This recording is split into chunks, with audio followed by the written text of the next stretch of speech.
कहानी की शुरुआत में हम देखते हैं कि दो भाई जिनका नाम सेठ और रिची है बैंक लूटकर फरार है और एक लोकल दुकान में छिपे हुए हैं। जब एक पुलिस ऑफिसर वहां आता है तो वो उसे मार देते हैं। सेठ का छोटा भाई रिची, जिसको शक है कि दुकान के मालिक ने पुलिस ऑफिसर को उनके बारे में इशारा किया था, उस पर फायर कर देता है और दोनों वहां से भागने लगते हैं। तभी दुकान का मालिक गन निकालता है और रिची पे फायर कर देता है। गोली उसके हाथ के आर पर चली जाती है। दोनों भाई दुकान में आग लगाकर वहां से चले जाते हैं। कुछ सफर के बाद वो दोनों एक होटल में रुकते हैं। उन्होंने एक औरत को भी बांध के बंदी बनाया हुआ है। वो कहते हैं कि अगर तुम जिंदा रहना चाहती हो तो वैसा ही करना होगा जैसा हम कहेंगे। सेठ रिची से कहता है कि अगर हमें यहाँ से बचकर निकलना है तो अपने लूटे हुए पैसों में से एक हिस्सा कार्लोस को देना होगा, क्योंकि वही हमें यहाँ से निकाल सकता है। इतना कहकर सेठ वहाँ से चला जाता है। अगले सीन में हम देखते हैं कि एक परिवार जिसमें 3 लोग हैं। जेकब, जो कि चर्च में एक पादरी है, उसकी बेटी केट और बेटा स्कॉट रेस्टोरेंट में बैठे बातें कर रहे होते हैं कि जैसे जैकब की पत्नी के मरने के बाद उसका विश्वास भगवान पर से कम हो गया है। लेकिन उसकी बेटी कहती है कि ऐसा उसे सोचना नहीं चाहिए। सैथ अपने होटल के कमरे में वापस आता है तो देखता है कि जिस बंदी औरत पे सैथ ने रिची की नज़र रखने के लिए कहा था, रिची ने उसे बड़ी बेरहमी से मार दिया है। यह देखकर वो उस पर बहुत गुस्सा होता है कि उसे ऐसा नहीं करना चाहिए था। जेकब अपने परिवार के साथ गाड़ी लेकर निकल रहा होता है कि तभी अचानक सेठ उसकी गाड़ी को रोककर उसे और उसके परिवार को जबरदस्ती अपने होटल के कमरे में ले जाता है। सेठ और रिची परिवार को टॉर्चर करने लगते हैं।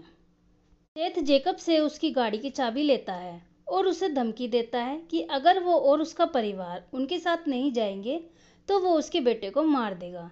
जेकब घबरा जाता है और जाने के लिए हाँ कर देता है। सेठ और रिची गाड़ी लेकर वहां से निकल जाते हैं। रास्ते में सेठ जेकब से पूछता है कि उसकी वाइफ कहाँ है। जेकब कहता है कि वो एक एक्सीडेंट में मर गई है।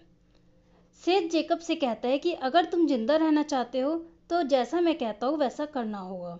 वो बताता है कि तुम्हें हमें बॉर्डर पार करके मैक्सिको ले जाना होगा, जहाँ एक बार में उसे कार्लोस से मिलना है।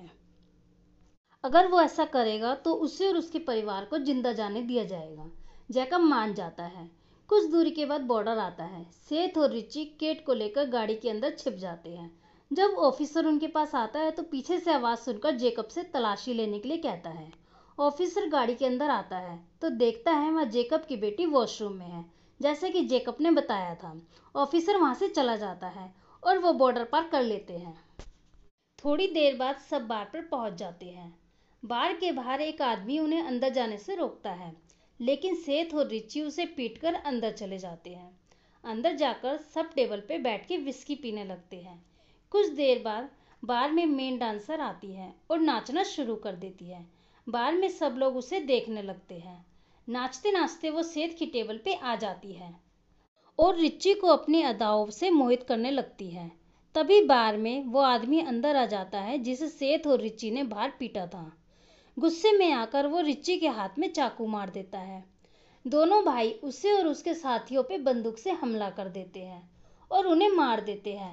तभी अचानक बार डांसर एक भयानक वैम्पायर में बदल जाती है और पीछे से रिची पे झपट्टा मारती है और अपने दांत उसकी गर्दन में गाड़ देती है और रिची खून में लथपथ जमीन पे गिर जाता है। सेठ रिची को संभालने की कोशिश करता है। इतने में वो सब जिन्हें सेठ ने मारा था वैम्पायर बन जाते हैं और उठ खड़े होते हैं। पूरे बार में खलबली मच जाती है। सारे वैम्पायर्स मिलके लोगों पर हमला करने लगते हैं।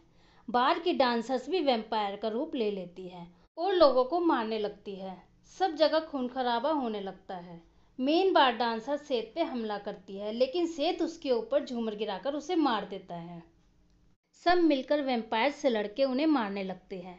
एक के बाद एक वैम्पायर्स आने लगते हैं, लेकिन सेठ और उसके साथी मिलकर सबको मारने में कामयाब हो जाते हैं। सेठ रिची को देखने लगता है, तभी वो भी एक भयानक वैम्पायर में बदल जाता है।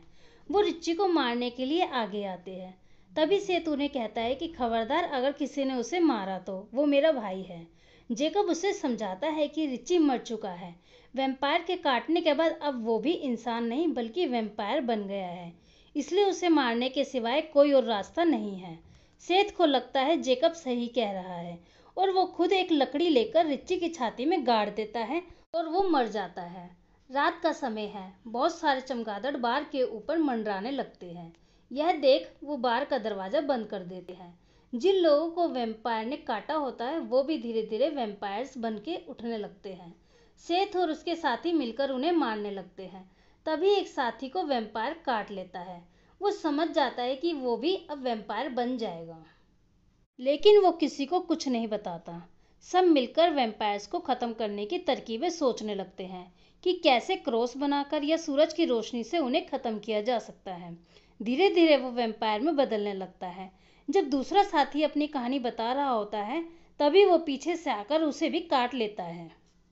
सेथ और जेकब मिलकर उससे लड़ने के लिए आगे आते हैं, लेकिन इसी बीच वो जेकब को भी काट लेता है। किसी तरह वो उसे वहां से फेंक देते हैं। वो दरवाजे पे जाके गिरता है और सारे चमगादड़ अंदर आ जाते हैं। सब बचकर बार के अंदर के बंद कमरे में जाकर छिप जाते हैं। जेकब सबको कहता है, वैम्पायर ने मुझे काट लिया है, अब ज्यादा वक्त नहीं है मेरे वैम्पायर बनने में। वो अपने बच्चों से वादा करने को कहता है कि मेरे वैम्पायर बनते ही तुम मुझे भी मार दोगे, तब तक मैं इनसे लड़ने में तुम्हारी मदद करूंगा। केट और स्कॉट हाँ कर देते हैं। लड़ने के लिए वो कमरे में तरह तरह के हथियार ले लेते हैं। सब तैयार होकर दरवाजा खोलते हैं और वैम्पायर्स से भिड़ जाते हैं। सब अपने अपने हथियारों से वैम्पायर्स को मारने लगते हैं। उनका पुराना साथी भी जो वैम्पायर बन चुका है उन पर हमला करता है, लेकिन केट उसे मार गिराती है। कुछ देर बाद लड़ते लड़ते जेकब भी वैम्पायर बन जाता है और अपने बेटे को भी काट लेता है। उसका बेटा उस पर गोली चलाता है। तभी केट वहां पर आती है। सब देखकर वो समझ जाती है और अपने भाई पर भी गोली चला देती है।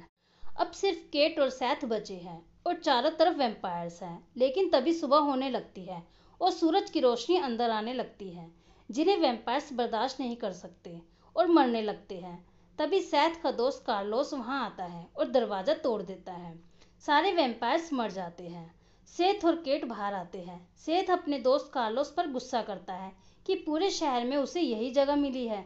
उसकी वजह से उसका भाई और केट का पूरा परिवार खत्म हो गया है। कार्लोस कहता है कि मुझे इस जगह के बारे में ऐसा कुछ नहीं पता था। डील के हिसाब से सेथ कार्लोस को पैसे देता है। कुछ पैसे वो केट को देता है और कहता है कि तुम्हारे परिवार के लिए मुझे दुख है। केट सेथ के साथ चलने को कहती है, लेकिन सेथ मना कर देता है और दोनों अपने अपने रास्ते चले जाते हैं। इसी के साथ मूवी खत्म हो जाती है।